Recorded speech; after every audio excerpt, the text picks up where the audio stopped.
अजहात हुनैन को फ्लैट में लेकर आया। इसका हैंड कैरी साइड पर रखता हुआ खुद सोफे पे नीम दराज हुआ, जबकि हुनैन सामने दीवार से टिक लगाकर खड़ी हुई इसे मलामती नज़रों से देख रही थी। हुनैन को अपनी तरफ देखता पाकर अजहात भी रिलैक्स अंदाज में सोफे पर बैठा इसे देखने लगा। हुनैन पलके झपकाए बगैर इसे देख रही थी।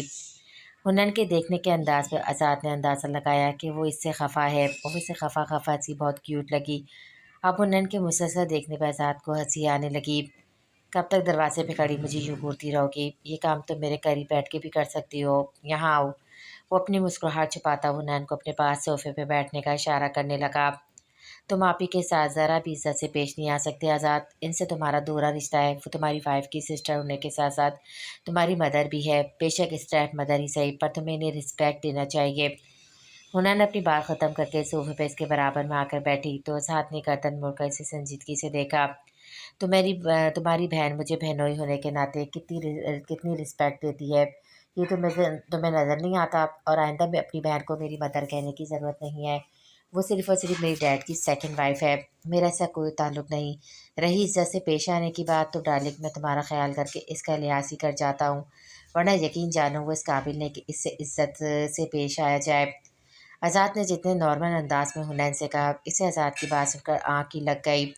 अगर इतनी नफ़रत करते हो मेरी बहन से, वो तुम्हें इतनी जहर लगती है, तो फिर इसकी बहन से शादी क्यों की तुमने? हुनैन अब शुरू आंखों से इसे देखती हुई पूछने लगी, क्योंकि इसे महसूस हो रहा था इसका टेम्परेचर आज़ाद की बातें सुनकर मज़ीद बढ़ जाएगा। क्या करता मेरे दिल और दिमाग पर कब्जा जो जमा बैठी थी तुम बुरी तरह से। दिल हर वक्त तुम्हारे साथ की चाह करने लगा। दिमाग ने कहा, बेटा आज़ाद, इसे गर्लफ्रेंड बनाने की बजाय डायरेक्ट बीवी बना ले। हुनैन के घूरने की परवाह किए बगैर वह इत्मीनान से बोला। हुनैन अब भी इसे खामोशी से घूरे जा रही थी। अब इसलिए तो अपने पास बैठने के लिए नहीं कहा कि गुस्से में तुम घूरती रहो, थोड़ा प्यार से भी देख लो, यार शौहर हूँ तुम्हारा।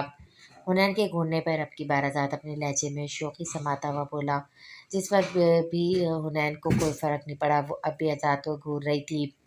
अच्छा यार, मुँह ठीक करो अपना। आज़ाद सोफ़े से थोड़ा खिसक कर इसके करीब होकर बैठा और उसका हाथ थामकर अपने लबों से लगा लिया। अब वो स्माइल देकर हुनैन को देख रहा था। अब की बार आज़ाद के देखने पर हुनैन ने अपनी नज़रें झुका ली। घर छोड़कर आओ मुझे, आप ही परेशान हो रही होंगी। वो आज़ाद के हाथों से अपना हाथ छुड़ाकर बोली, मेरा मूड तुम्हारी बहन की वजह से 10 दिन से ख़राब है। आज रात थोड़ा इसे भी परेशान होने दो, कल चलेंगे। आज़ाद दोबारा इसका हाथ थामकर बोला तो हुनैन इसे घूरने लगी। वो इसे घूरने का नोटिस लिए बगैर इसका माथा और गर्दन छूकर देखने लगा। अब आज़ाद को समझ में आया इसका चेहरा इतना उतरा उतरा क्यों लग रहा था। ये अच्छी बात नहीं है, तुम बुखार चढ़ाकर मेरे पास आई हो, जबकि मेरा आज रात भी कल की तरह एक साथ बात लेने का इरादा था। आज़ाद इसे शिकवा करता हुआ बोला, ज़्यादा फैलने की ज़रूरत नहीं है, मुझे वापस घर लेकर चलो। आज़ाद के ख़तरनाक अज़ाइम देखकर हुनैन को घर जाना ही ठीक लगा। वैसे भी नवीन न जाने इसके बारे में अब तक क्या-क्या सोच चुकी होगी। एक बार बोल दो ना यार, अब बार-बार नहीं बोलूँगा। कल चलेंगे मतलब हम घर कल चलेंगे, अब मज़ीद कोई बहस नहीं होनी चाहिए। अब की बार वो लहजे में थोड़ी सख्ती लाता हुआ बोला और हुनैन को बाजू में उठाकर बेडरूम में ले जाकर बेड पे लिटाया। ब्रेकफ़ास्ट किया तुमने? खुद भी बेड पर बैठकर वो दोबारा हुनैन का माथा छूता हुआ इससे पूछने लगा। अब की बार इसका लहज़ा नरम था। आप ही को मुझे पिंडी भेजने की जल्दी थी। तुम यहाँ लाए हो तो तुम्हें रोब झाड़ने से फुर्सत नहीं। मेरी तबीयत ख़राब हो गया, मैं सुबह से भूखी हूँ, किसी को परवाह ही नहीं मेरी। हुनैन बेड पे लेटी हुई खफा-खफा सी इसे शिकवा करने लगी। रोब में आने वाली तुम शय हो तुम। आज़ाद अपनी मुस्कुराहट छुपाता हुआ उठा और अपना कोट उतारकर वार्डरोब में हैंग करता हुआ आस्तीन के बटन खोलकर कफ फोल्ड करता हुआ बेडरूम से निकलने लगा। कहाँ जा रहे हो तुम? हुनैन इसको रूम से निकलता देखकर पूछने लगी। तुम्हारे इल्ज़ाम को गलत साबित करने के लिए कि मुझे तुम्हारी परवाह नहीं। आज़ाद हुनैन को देखकर कहता हुआ रूम से निकल गया। हुनैन आंखें बंद किए बेड पर लेटी रही। इसे यूं ही रिलैक्स लेटना अच्छा लग रहा था। 20 मिनट बाद बेडरूम का दरवाज़ा खुला तो आज़ाद हाथ में ट्रे था में अंदर आया। लाजमी उसके लिए नाश्ता बना कर लाया था। बेसाख्ता हुनैन के चेहरे पर मुस्कुराहट आई, साथ ही वो उठकर बैठ गई। क्या सोचकर मुस्कुराया जा रहा है? आज़ाद ट्रे साइड पर रखता हुनैन के मुस्कुराने की वजह पूछने लगा। मैं एक नकचढ़े और मगरूर इंसान से एक्सेप्ट नहीं कर रही थी कि वो मेरे लिए नाश्ता भी बना सकता है। हुनैन आज़ाद को देखती हुई बोली तो आज़ाद मुस्कुराया। मेरी तारीफ़ करते हुए काफ़ी कंजूसी से काम लिया है तुमने, बदतमीज़, बेहुदा, छिछोरा, बेशर्म और ढीठ। क्या कहना तुमने? तुम मुझे भूल गई थी? आज़ाद ट्रे में से प्लेट उठाकर बोला जिसमें बॉइल्ड एग पीस की शक्ल में रखे हुए थे। वो फ़ॉर्क की मदद से हुनैन को खिलाने लगा। एक लफ्ज़ तुम भी अपनी शान में कहना भूल गए हो, जो कि सबसे ज़्यादा सूट करता है तुम पर। हुनैन इसके हाथ से निवाला खाती हुई बोली तो असाद ने इसे सवालिया नज़रों से देखा। मुंह फट। हुनैन अपनी मुस्कुराहट छुपाती हुई संजीदगी से बोली तो आज़ाद अब की बार हंसा। ये तो आधी दुनिया मुझे कहती है, और एक लफ्ज़ और भी मेरी शख्सियत का खासा करता है, और वो लफ्ज़ है ज़िद्दी। आज़ाद अगर ज़िद में आ जाए तो अपनी मनवा कर छोड़ता है। आज़ाद उसको अपने हाथ से खिलाता हुआ साथ साथ जताने लगा, ज़बरदस्ती निकाह करके तुम ये मुझ पर वाज़ेह कर चुके हो। हुनैन ने फ़ोर्क इसके हाथ से लेकर वापस प्लेट में रखा और प्लेट लेकर ट्रे में रखी। निकाह ज़िद में नहीं किया जाता। आज़ाद हुनैन को देखता हुआ संजीदगी से बोला, मालूम है इंतकाम के लिए किया जाता है। हुनैन तंज़ी अंदाज में बोली, गलत निकाह मोहब्बत में किया जाता है। आज़ाद इसको गहरी नज़रों से देखता हुआ इसके दोनों हाथ थाम कर बोला, मोहब्बत के ज़ाय पर हुनैन की पलकें बेसाख्ती झुक गई। आज़ाद खामोशी से हुनैन को देखता रहा। तुमने नाश्ता किया? हुनैन मैंने क़यास खामोशी से घबरा कर इसे यूं ही पूछ बैठी। लोग बहुत बेहिस है भाई, सबको अपनी पेट की फ़िक्र है। मजाल है जिसने नाश्ता बनाया झूठे मुँह इससे पूछ लिया जाए। हुनैन को भरपूर तंज में लेक्चर दिया गया। जिस तरह हुनैन ने इससे अपने हाथ छुड़ाए। ज़्यादा बनने की ज़रूरत नहीं है मेरे सामने। तुम सुबह घर से नाश्ता करके वापस ऑफिस रवाना हुए थे। हुनैन मुंह बनाकर बोली, तो मैंने कब इनकार किया कि मैं तो ये कह रहा था तुम मुझे अपने साथ नाश्ता करने की ऑफ़र करती तो मैं हर किस इनकार नहीं करता। आज़ाद इसको एक बार फिर शर्मिंदा करता हुआ बोला, अगर अपने हाथ से बने हुए नाश्ता करने के लिए इतने ही तड़प रहे थे तो खुद से कर लेते। उन्होंने ट्रे में से प्लेट उठाई जिसमें सिके हुए टोस्ट रखे हुए थे और आज़ाद की तरफ बढ़ाई, ऐसे नहीं जैसे मैंने अभी अपने हाथ से खिलाया था। इसकी फरमाइश सुनकर उन्होंने आंखें गोल घुमाई और ब्रेड का पीस उठाकर आज़ाद की तरफ बढ़ाया, जिसे आज़ाद ने दांतों से पकड़कर हुनैन का हाथ ब्रेड से हटाया। अब वो उंगली के इशारे से हुनैन को करीब आने को कह रहा था। हुनैन अपना चेहरा आज़ाद के करीब लाई तो आज़ाद ने मुंह में पकड़ी हुई ब्रेड की तरफ अपनी आंखों से इशारा किया। हुनैन मुस्कुराई, फिर से बगैर ब्रेड को हाथ लगाए दूसरे साइड से ब्रेड के पीस की बाइट ली। ऐसे करने के बाद अब दोनों ही इस फिल्मी सी हरकत पर हंस रहे थे। जी डैड, खैरियत है। नाश्ते के बाद आज़ाद ने हुनैन को मेडिसिन दी जिससे वो आधे घंटे से काफ़ी गहरी नींद में सो रही थी। तभी आज़ाद का मोबाइल बजा। खैरियत, तुम रहने कहाँ देते हो? 2 दिन सुकून से गुजरते फिर तुम्हें कोई ना कोई तमाशा लगाना होता है। आज़ाद की बात सुनकर शाहनवाज तंज़ी अंदाज में बोला, तमाशा मैंने नहीं, तमाशा आपकी दूसरी बीवी ने लगाया है, जबकि इसकी की गई कार्रवाई का जवाब मैंने अभी तक नहीं दिया है। आज़ाद दूसरे रूम में आकर सोफे पे बैठता हुआ बोला, शराब आज़ाद, तुमने जो पिछले 10 दिन से नवीन के साथ रवैया रखा है सब इल्म है मुझे। मैं तुम्हें इससे बदतमीज़ी करने या बदकलामी करने की हरगिज़ इजाज़त नहीं दूंगा। तुम अभी और इसी वक्त नैन को लेकर घर पहुँचो। शाहनवाज अब सख्त लहजा अख्तियार करता हुआ बोला, ओहो, तो अब इसने मेरे खिलाफ आपके कान भरकर आग लगाने का काम शुरू कर दिया है। वैसे हनी को लेकर मैं आज घर नहीं आ रहा डैड। अगर किसी ने यहाँ पर मेरे फ्लैट में आने की कोशिश की तो मैं हुनैन को लेकर अमेरिका शिफ्ट हो जाऊँगा। शहनवाज की बात सुनकर आज़ाद ने कॉल काटी और वापस बेडरूम में आया जहाँ हुनैन अभी बेड पे सो रही थी। इसका कंफर्ट दुरुस्त करता हुआ आज़ाद भी इसके बराबर में लेट गया। इधर चली मैं उधर चली, चाहने में कहाँ किधर चली, कोमी फिसल गई। लॉन में डाली गई ताज़ा खाद जिसमें पानी डालकर इसे खूब कीचड़ बना दिया गया था।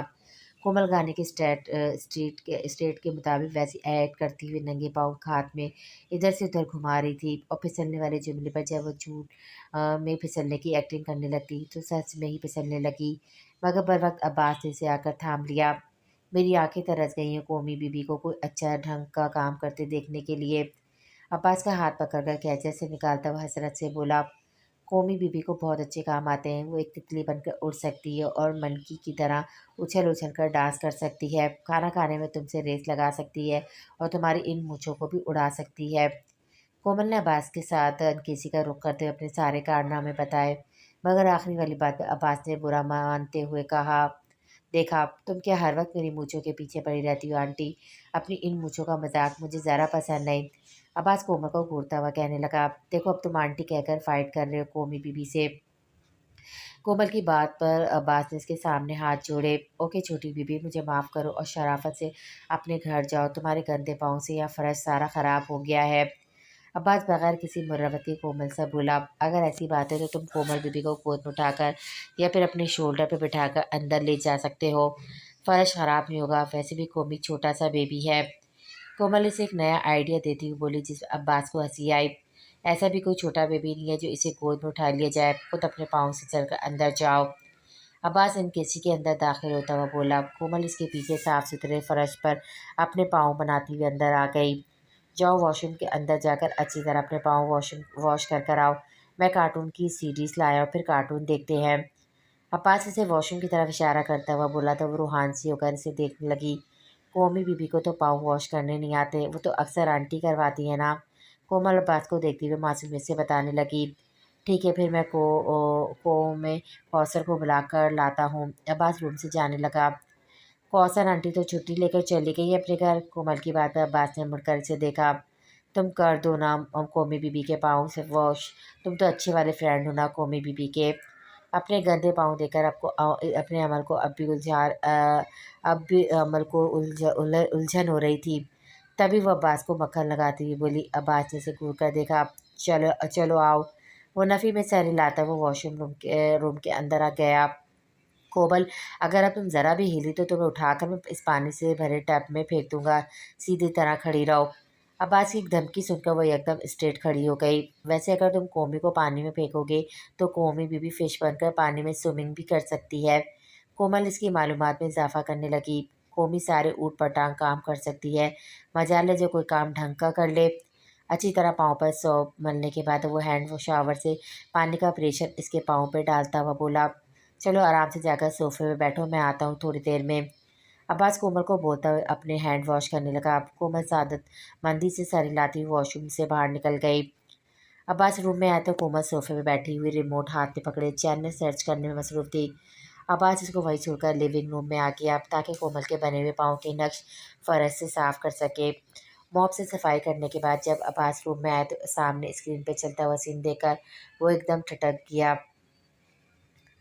हुनैन की आँख खुली तो इसने अपने करीब आज़ाद को सोता पाया। निहायत आहिस्तगी से इसने आज़ाद का हाथ अपने ऊपर से हटाया। उठकर बैठ गई और घड़ी में टाइम देखने लगी। दोपहर के 3 बज रहे थे। वो काफ़ी देर तक सो चुकी थी, इसलिए कसरमंदी से बेड से उठी। बुखार इसका उतर चुका था। इसका इरादा अब शावर लेकर फ्रेश होने का था। हुनैन ने अपने पहनने के लिए ड्रेस निकाला। अचानक इसे नवीन का ख्याल आया, जो भी था नवीन इसके लिए परेशान हो रही होगी। ये सोचकर उस बैग में से मोबाइल तलाश करने लगी, मगर मोबाइल बैग में मौजूद नहीं था। इसने घूरकर सोते हुए आज़ाद को देखा। लाजमी इसने सोने से पहले इसका मोबाइल बैग से गायब किया होगा। उन्होंने सर झटक कर कपड़े बेड पर रखे और रूम से बाहर निकल गई। ये फ्लैट ज़्यादा बड़ा नहीं था, मगर जदीद तर्ज का बना हुआ फ्रेश फ्लैट था। कमरों का जायज़ा लेने के लिए बाद किचन में आई, जहाँ फ्रिज और ओवन दीवार पर नस्ब थे। किचन में एक छोटा सा रैक मौजूद था जिसमें मुख्तलिफ बोतलें तरतीब से रखी हुई थी। हुनैन ने एक बोतल उठाई। बोतल पे शैम्पेन का लेबल देखकर हुनैन का दिल ख़राब होने लगा। ऐसी निश्चीज़ वो तो अपने घर के डस्टबिन में भी न डाले। आज़ाद ने इसे किचन में रखा हुआ था, वो ड्रिंक करता था। ये बात हुनैन को पहले से मालूम थी। इसका दिल ख़राब होने लगा। यहाँ क्यों आ गई? क्या फिर से भूख लगी है? हुनैन को अपनी पूछ से आज़ाद की आवाज़ सुनाई दी। हुनैन ने पलट कर आज़ाद को देखा। आज़ाद की नज़र हुनैन के हाथ में शैम्पेन की बोतल पर पड़ी। वो चलता हुआ हुनैन के पास आया, इसके हाथ से बोतल लेकर वापस रैक पर रखता हुआ हुनैन का हाथ थामकर वापस इसे रूम में ले जाने लगा। मगर हमने इसके साथ अपने कदम नहीं बढ़ाए तो आज़ाद ने इसको मुड़कर देखा। तुम्हें मालूम है शराब हमारे मज़हब में हराम है। हुनैन इससे अपना हाथ छुड़ाकर संजीदगी से पूछने लगी। ये शराब नहीं है, चलो रूम में। आज़ाद नॉर्मल अंदाज में कहता हुआ इसके बात टालता हुआ बोला। तुमने मुझे कोई छोटा बच्चा समझ रखा है या फिर बेवकूफ़ लगती हूँ मैं तुम्हें? ड्रिंक करते हो तो मैंने एक बार पहले भी नोट किया है। उन्होंने अपना गुस्सा दबाती हुई मगर नाराज़गी से बोली। मैं कह रहा हूँ ना, नहीं है ये शराब। समझ नहीं आ रहा तुम्हें? आज़ाद अपनी बात सही साबित करने के लिए लहजे में सख्ती लाता हुआ बोला।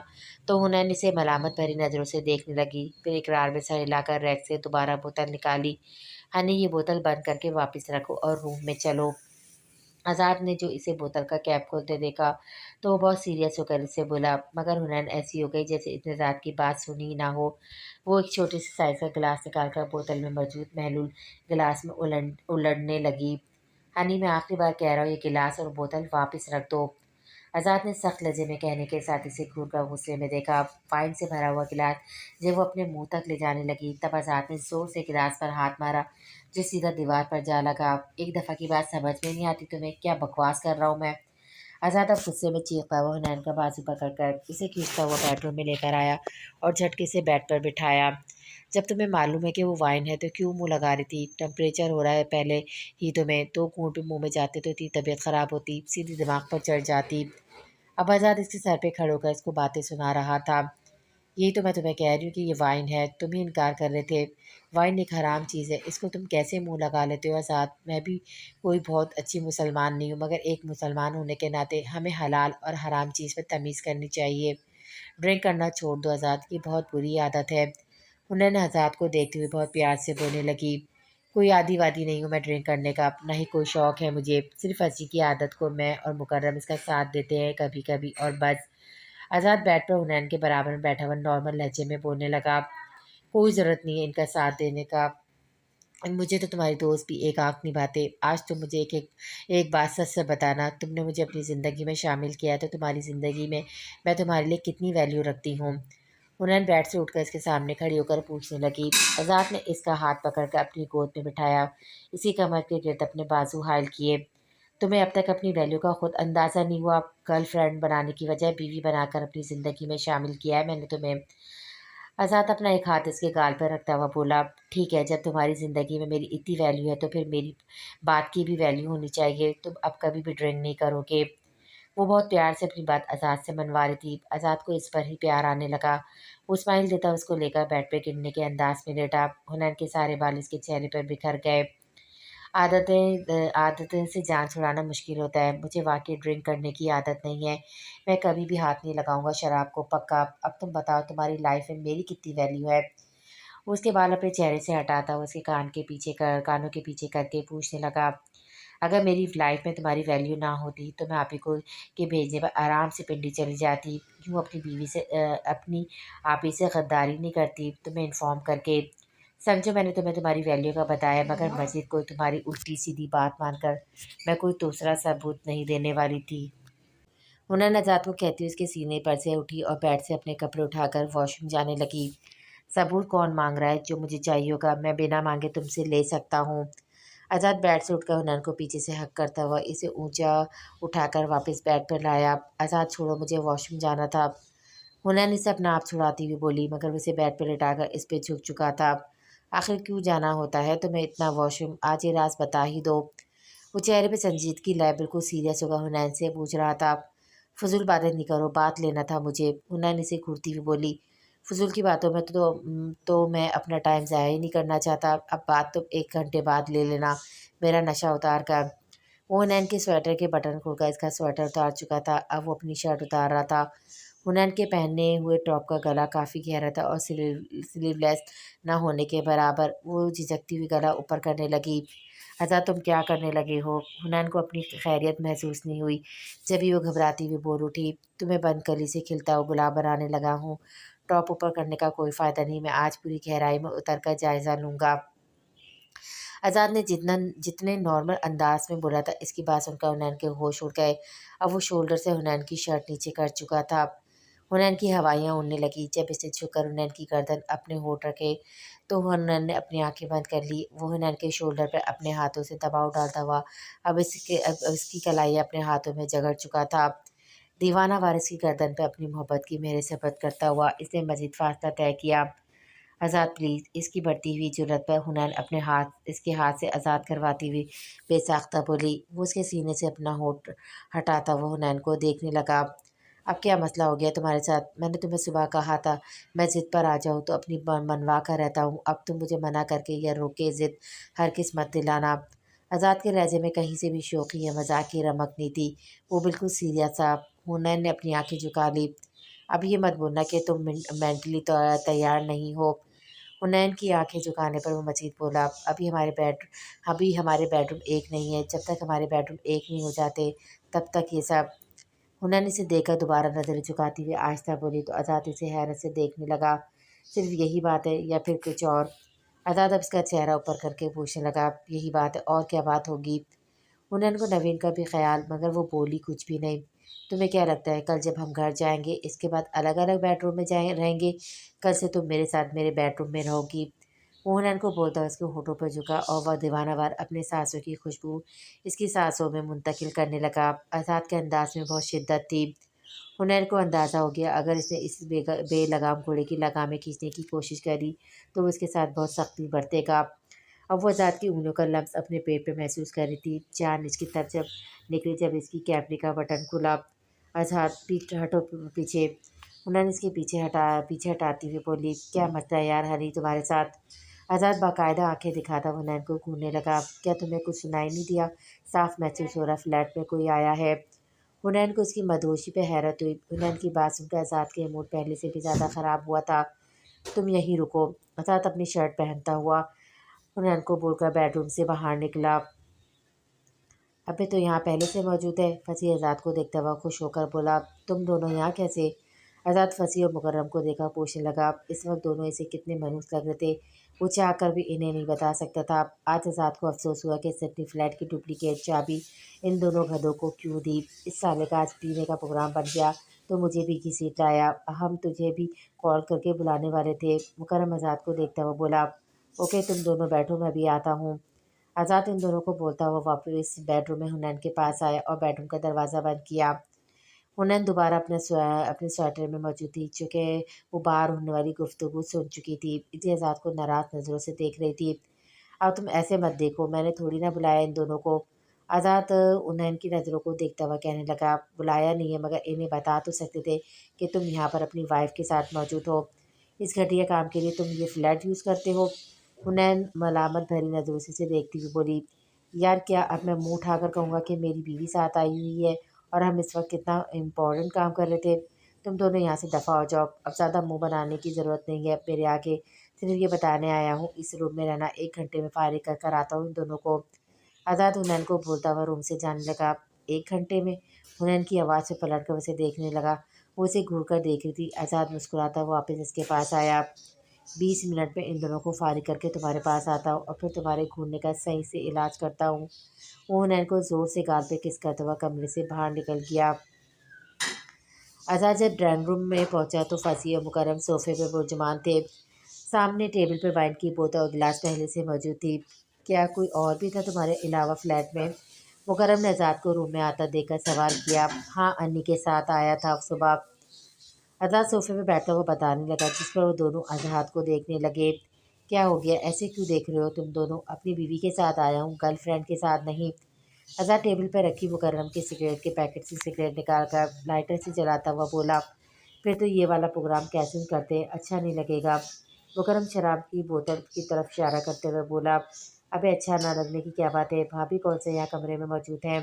वैसे भी इसकी शादी के बाद से एक साथ बैठे नहीं हम तीनों। अब तो ऐसे बोलकर मूड नहीं खराब कर। फंसी बारी बारी गिलास में शराब निकालता हुआ मुकर्रम को बोला तो वो चुप हो गया। मैं नहीं पीऊँगा, आज मूड नहीं है। फंसी ने जब तीसरा गिलास करना शुरू किया तो अजहर बोला, यार अब तू मूड ख़राब कर रहा है। फंसी अजहर को देखता हुआ बोला, सीरियसली यार बिल्कुल दिल नहीं चाह रहा तुम दोनों पियो, आज मैं बातों में कंपनी दूंगा। अजहर सिगरेट पीता हुआ बोला, थोड़ी देर पहले तो इसने हुनैन को आइंदा ड्रिंक करने से मना किया था। सिर्फ बातों की कंपनी में मज़ा नहीं आता। उठा यार गिलास, नखरे मत मत दिखा। मुकर्रम अपना गिलास पकड़ता हुआ बोला, छोड़ यार इसको, ये अपनी बीवी से डर रहा है और कोई बात नहीं है। फंसी गिलास होठों से लगाता हुआ मुकर्रम को आँख मार के बोला तो आज़ाद फंसी को घूरने लगा। मैं किसी से नहीं डरता और तेरे इस तरह चाबी देने से तो मैं हर किस नहीं पीने वाला। आज़ाद फंसी की नेचर अच्छी तरह जानता था। वो सिर्फ हुनैन के नाम से इसे जोश दिला रहा था। आज़ाद जब टेबल की तरफ झुककर एश में सिगरेट मसल रहा था तब फंसी को शरारत सूझी। इसे मुकर्रम को इशारा किया जिससे मुकर्रम मुस्कराया।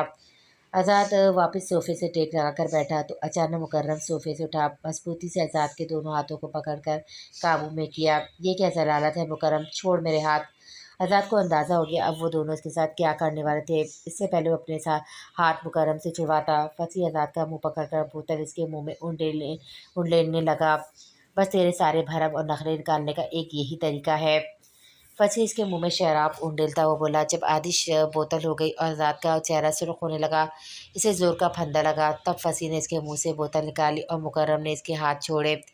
एक नंबर के हो तुम दोनों। आज़ाद ज़ोर ज़ोर से खांसता हुआ इन दोनों को बड़ी सीकारी देकर गुस्से में देखने लगा, जबकि फंसी और मुकर्रम दोनों ही अपनी हरकत आज़ाद की हालत पर हंस रहे थे।